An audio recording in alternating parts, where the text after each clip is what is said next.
Sa Pidig, Ilocos Norte, isang babaeng ang naaresto dahil sa kasong qualified theft. Sa bisa ng alias warrant of arrest, agad siyang nadakip ng mga otoridad. Yan ang tinutukan ni Police Master Sergeant Robert Abella Jr. Ang isang babae na may kasong qualified theft sa bayan ng Pidig, Ilocos Norte. Bandang alas 5:30 ng hapon nitong Agosto 27, ipinatupad ng Pidig Police katuwang ng iba pang unit ng PNP ang alias warrant of arrest laban sa isang 37 years old na babae na kinilala sa alias Isang. Ang warrant ay kaugnay ng criminal case number 11943-12 para sa kasong qualified theft na may rekomendadong piyansang 40,000 at inisyu ng korte sa Lawag City.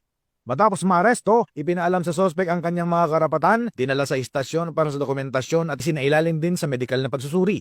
Narito ang pahayag ng Chief of Police ng Pidig, Police Major Christian Lee G. Badwa. Noong August 27, 2025, nakakuha tayo ng information sa tulong ng ating mga Intel Tracker team na itong isang babae na galing ng Maynila ay umuwi upang mag-attend ng burol ng kanyang isang kamag-anak. At ito ay merong isang pending na warrant of arrest. At nung ating pinuntahan dun sa area ay positively nakita natin at na-identify natin itong isang babae na nandun nga sa isang barangay dito sa Pidig, Ilocos Norte. At atin ngang in-implement ang warrant of arrest sa pamamagitan ng paggamit din ng ating mga body-worn cameras.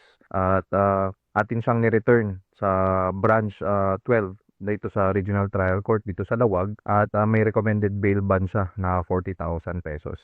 Napag-alaman namin na ang kaso ay nag-ugat sa isang trabaho niya noon dito sa Lawag wherein siya ay na i-complain sa pagnanakaw ng cellphone sa kanyang pinagtatrabahuhan. At doon na nga, naglabas ng warrant of arrest ang branch 12 ng Regional Trial Court ng Lawag at hindi pa siya nahanap way back 2024 last year at nagpunta siya ng Maynila. Noon nga lang nung umuwi na siya dito, nalaman at natrack siya at doon na natin in-implement ang warrant of arrest. Nasa kustodiya na ngayon ng Pidig Police Station ang suspect para sa kaukulang disposisyon ng korte. Para sa mas ligtas at maayos na pamayanan, tiniyak ni Police Major Badwa na patuloy ang kanilang operasyon laban sa mga taong may kinakaharap na kaso. Mula dito sa Ilocos Region, ako po ang inyong PNN correspondent, Police Master Sergeant Robert Abella Jr., alagad ng batas, tagataguyod ng Balitang Pulis.